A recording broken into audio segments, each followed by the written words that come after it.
por las cumbres, por los glaciares, por los ibones, por los cielos, por las nubes, por los precipicios, por los barrancos, por los ríos, un poco por todo ese mundo natural tan variado que en cierta manera al final nos termina gustando, nos termina enamorando y nos termina interesando todo, y todo es objeto de contemplación, de sensibilización y también objeto de nuestros retratos fotográficos que bueno, pues igual nos da fotografiar una orquídea, una marmota o un cielo al atardecer o unas nubes, ¿no? En cierta manera. Quiero citar aquí, por ejemplo, una cita del conde Russell, que era un pirineísta decimonónico y que posiblemente fuera el más poeta de todos los pirineístas. Ya sabéis que los alpinistas son a los Alpes como los pirineístas son a los Pirineos. Entonces eran personas que tenían una sensibilidad muy especial. Y un poco en este último libro y en este último trabajo fotográfico, pues me he dejado arrastrar todavía un poco más por ese pozo y por ese devenir, por esa simiente que dejaron todos estos personajes, aparte del conde Russell, pues otros que algunos de ellos vamos a ir citando posteriormente. Y decía el conde Russell: en el nacimiento del día, en las montañas, qué bella es la naturaleza, cómo embriaga los sentidos y la imaginación. Y por qué no decir también el corazón, cómo es de contagiosa su potencia y su pureza. El efluvio aromático de los pinos, el azul inmaculado del cielo, los rebaños que se despiertan y hacen sonar sus cascabeles, todo, incluso el agua, siempre más pura después de la noche, porque la fusión de las nieves se suspende en estas mañanas radiantes, incluso en invierno, excita y rejuvenece al viajero. Así que, pues con la mochila bien cargada y subiendo por esas alturas, vamos a ver ese viaje, ¿no? Ese viaje que, como os decía y le decía a María Victoria, pues tiene como hilo conductor la elaboración de un libro, ¿no? Mejor dicho, de un par de libros dedicados a los parajes idílicos de los Pirineos. La editorial SUA ha sacado 3 libros que son de parajes idílicos del Pirineo Occidental, que tuve la suerte de hacer también hace 2 años, el del Pirineo Central, que lo hice el año pasado y ha visto la luz esta primavera-verano, y luego el Pirineo Oriental, que lo ha hecho otro autor, que es César Barba, un catalán, y bueno, pues forman como una trilogía de parajes idílicos y siempre de excursiones a pie, ¿no? Hay que decir que también que esta editorial SUA, para los que no lo sepáis, pues tenía una cabecera de revista que era El Mundo de los Pirineos, una revista bimestral que salía cada 2 meses, estoy bien así, y que posteriormente se ha reconvertido en una colección de libros que salen 4 al año. Bueno, pues dentro de esos 4, 3 de ellos son estos que vamos a explicar. Me voy a centrar sobre todo en el parajes idílicos del Pirineo Central, que es la parte que en cierta manera más nos toca aquí a los aragoneses, ¿no? A los zaragozanos en cierta manera, aunque también abarca la vertiente norte de la cordillera, a lo que sería la parte francesa, y luego quedan a ambos lados pues el Pirineo Oriental con Cataluña y Andorra, y el Pirineo también occidental con Navarra y el País Vasco francés. Este es el otro libro que salió hace 2 años, Rutas a parajes idílicos del Pirineo Occidental, que os pondré ahora un audiovisual para hacer boca y aunque luego la charla y las excursiones ya digo que las voy a centrar en el otro libro. Y sobre todo, pues como decía, el listón siempre muy alto. Esta editorial SUA y El Mundo de los Pirineos tienen a gala, aparte de que los mejores fotógrafos de naturaleza y de viajes y de montaña han trabajado con ellos, pues siempre es una exigencia fotográfica muy alta. El listón está muy alto y cuando yo recibo estos encargos, que no son títulos que yo he decidido, sino que la editorial me propone que yo los trabaje y que los saque adelante, pues sabes que aparte de tener que hacer las excursiones, tomar notas y todos estos trabajos que lleva aparejado el hacer un libro, el redactar, el corregir pruebas, sabes que tienes que esforzarte mucho en el tema de las fotografías, que al fin y al cabo, pues también para documentar un poco todo lo que vamos a ver. Os voy a poner antes, para ver un poco las imágenes del Pirineo Occidental, os voy a poner un pequeño audiovisual antes, primero, luego pondré otro al final del otro trabajo del Pirineo Central, pero vamos a ver esa vertiente, digamos, más atlántica, más occidental, de Navarra, del País Vasco francés, de Iparralde, de otras regiones que a mí me caían más lejos, pero que acepté la propuesta y la verdad que aunque es una zona que ya conocía, pues siempre el elaborar un libro de este estilo, pues también te exige no solo en lo fotográfico, sino también en lo documental, pues un esfuerzo mayor y vamos a ver algunas de las imágenes antes de pasar aquí al Pirineo Central.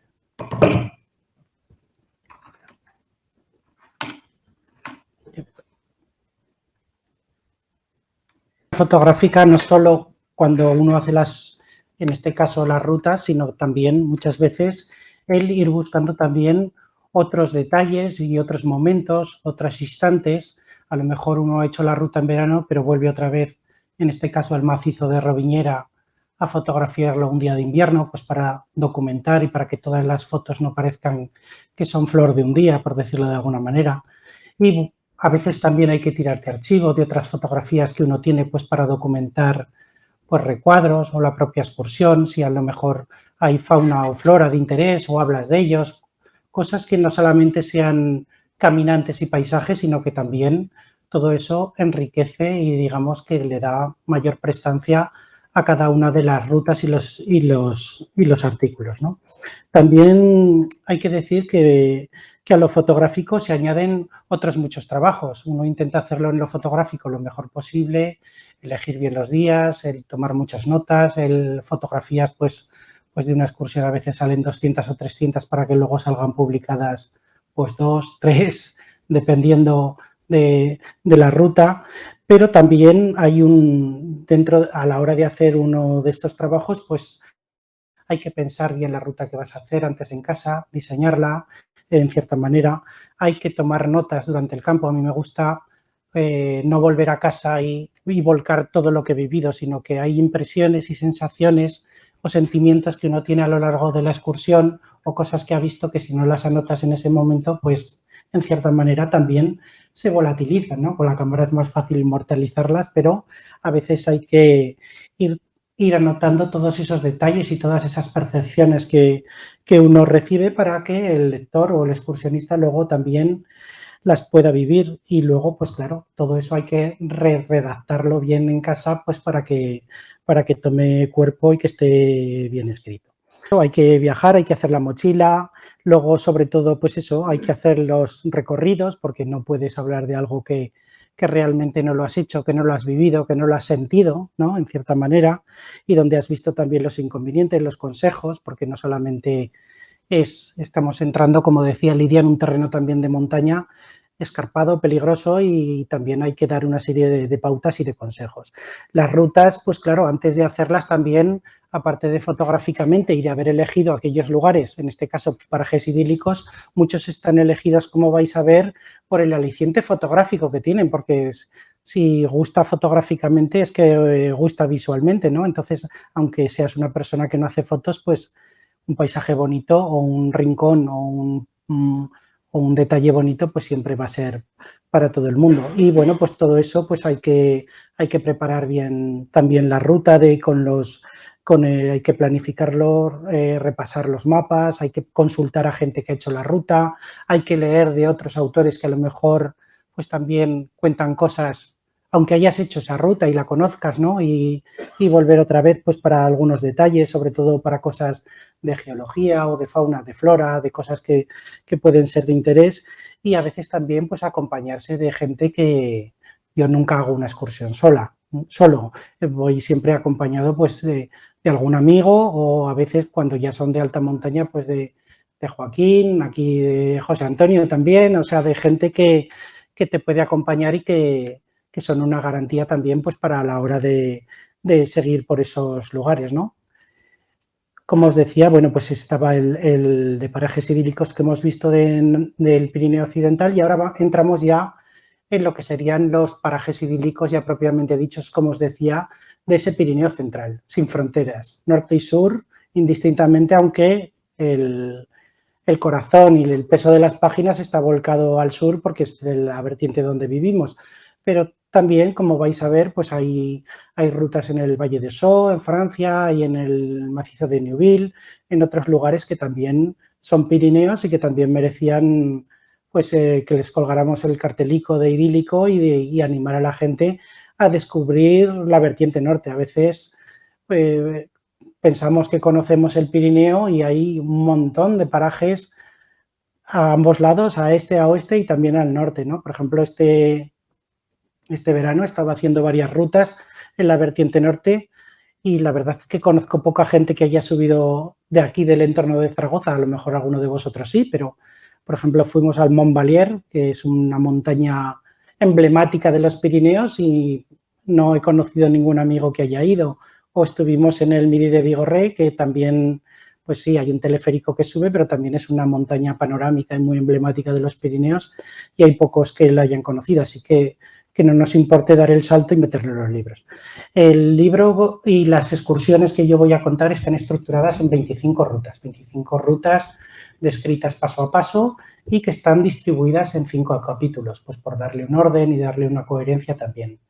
Esos 5 capítulos pues tienen que ver uno con las alturas, otro con las profundidades, porque el Pirineo no solamente son los grandes picos, sino que a veces esas alturas puede ser un Tozal de San Salvador, en San Juan de la Peña, donde hay un precipicio, esas profundidades que son esos barrancos tan profundos y esos cañones como el cañón de Añisclo, el propio cañón de Ordesa o el barranco de Forcos, que luego veremos, ¿no?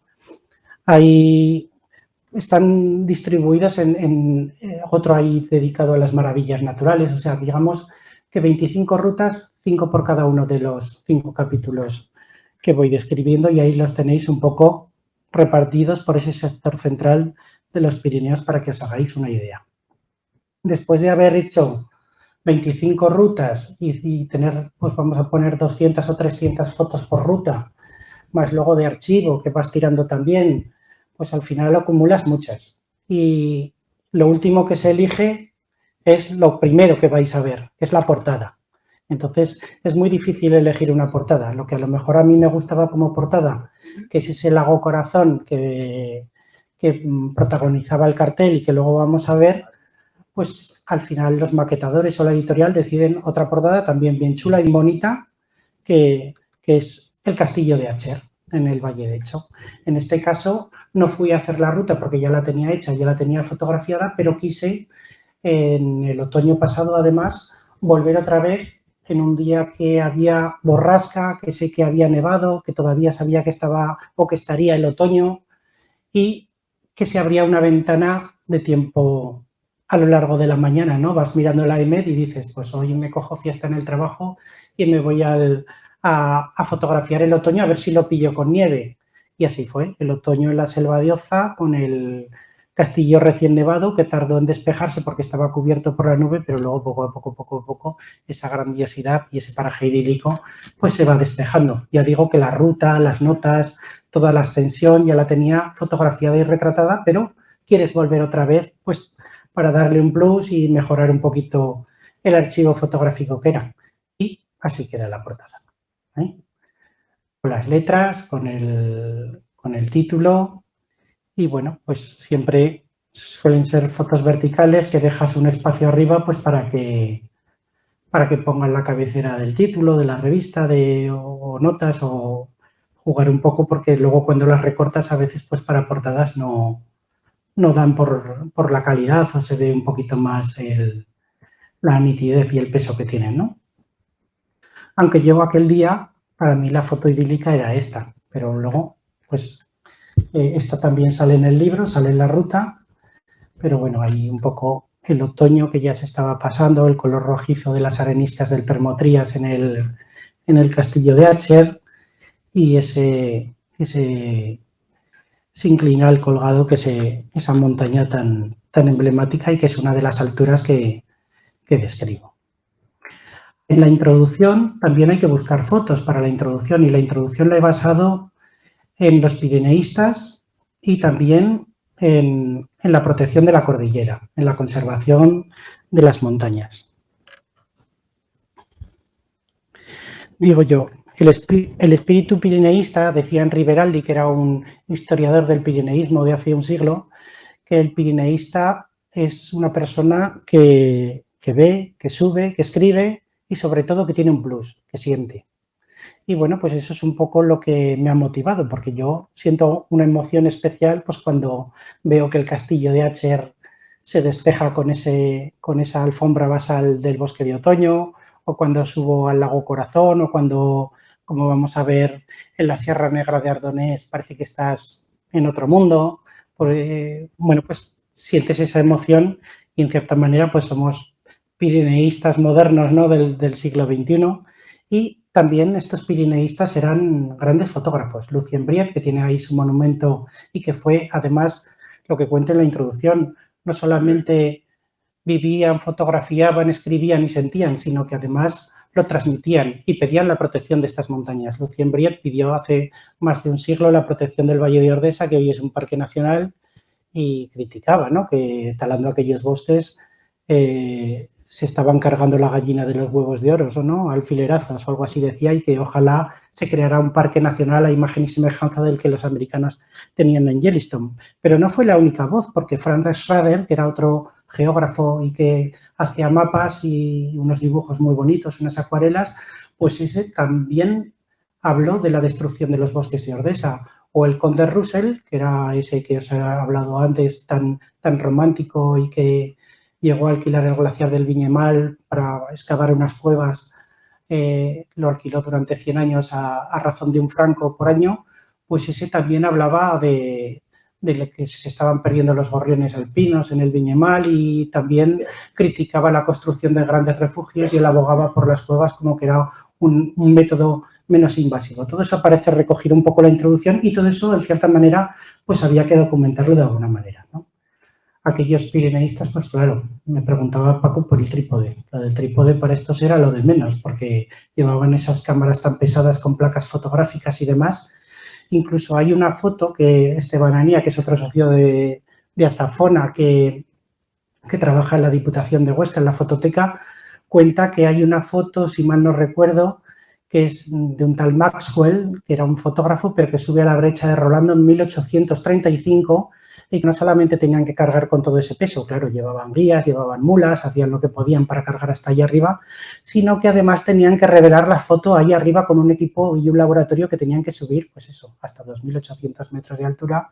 y con mucha más nieve y hielo que el que podemos encontrar hoy 150 o casi 200 años después en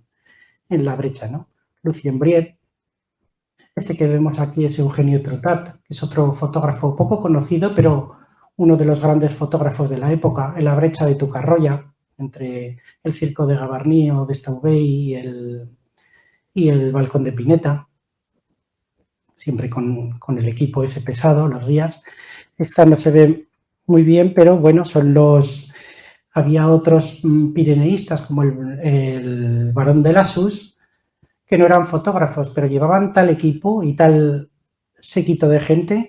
que llevaban hasta un cura para dar misa. Y entre ellos llevaban 1 o 2 fotógrafos que retrataban toda la expedición. En este caso, Juan de Parada era el fotógrafo del Barón de Lassus, que tiene un castillo al otro lado de los Pirineos. Antecedentes fotográficos, ¿no?, que también pues, cuesta de ver, ¿no?, o de inspirarse un poco en ellos. Y este otro era Mauricio Gordón, que era un geólogo y que recorrió más la parte también de la Ribagorza y del Valle de Arán y demás, pero ya veis ahí posando con su cámara fotográfica en una foto de estudio. Estos eran en la Asafona del siglo XIX. Y bueno, pues hay que documentar, aparte de las rutas, pues las entradas, las alturas, las maravillas naturales, siempre con fotos que puedan ser alusivas al tema y que queden bonitas. Fotos para las introducciones, en este caso un lago en Newville,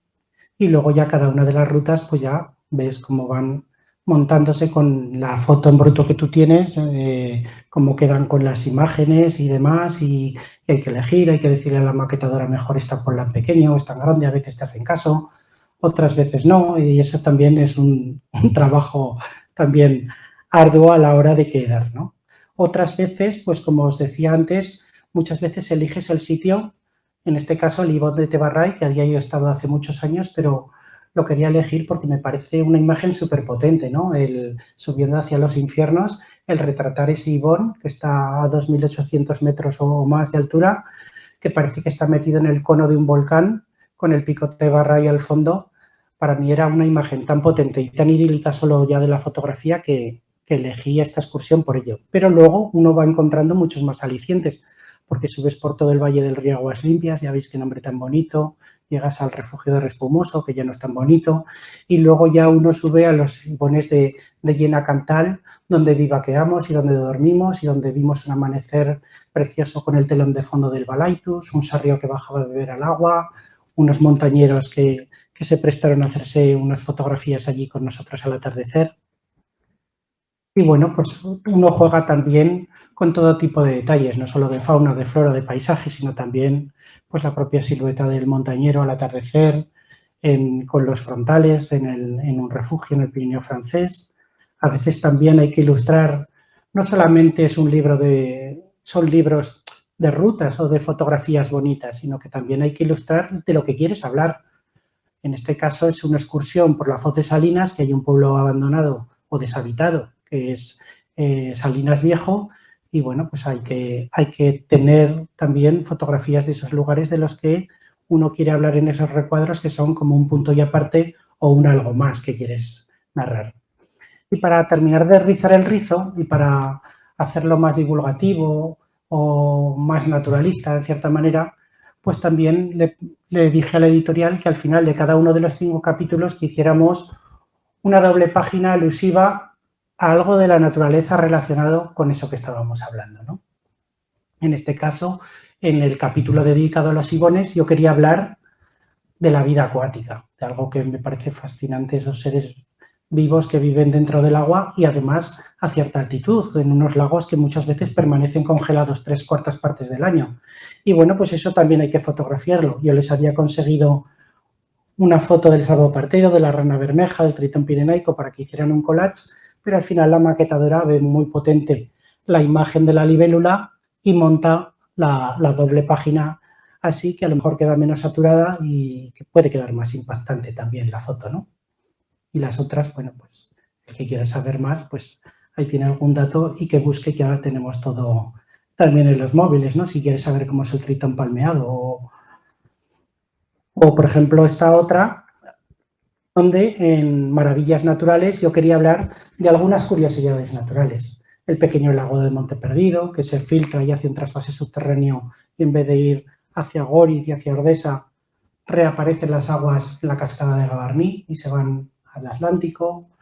O el colorido de los quebrantahuesos, que como sabéis muchos de vosotros, pues contar también, en plan divulgativo, que los quebrantahuesos tienen el plumaje blanco y que ese color anaranjado es debido a los baños de barro y de óxido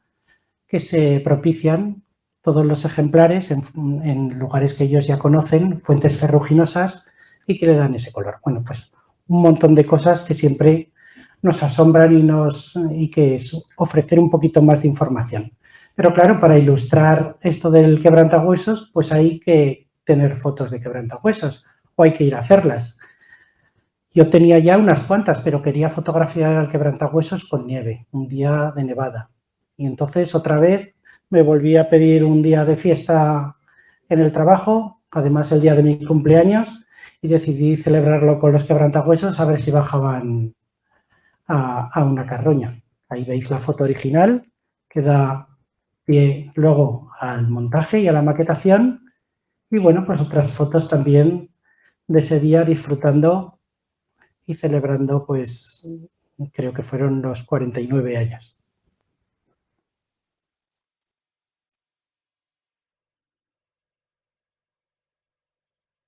Y luego, pues eso, a lo largo de las rutas, pues ir fotografiando detalles que pueden ser siempre de interés en esta guía o en otra, ¿no? Las flores de los avellanos en invierno, en el mes de febrero-marzo, las huellas de una perdiz nival que encontramos subiendo al glaciar de la Maladeta y que todo el rato las íbamos siguiendo a la hora de hacer la ruta. No terminamos de verlas, pero estamos seguros de que ellas nos vieron a nosotros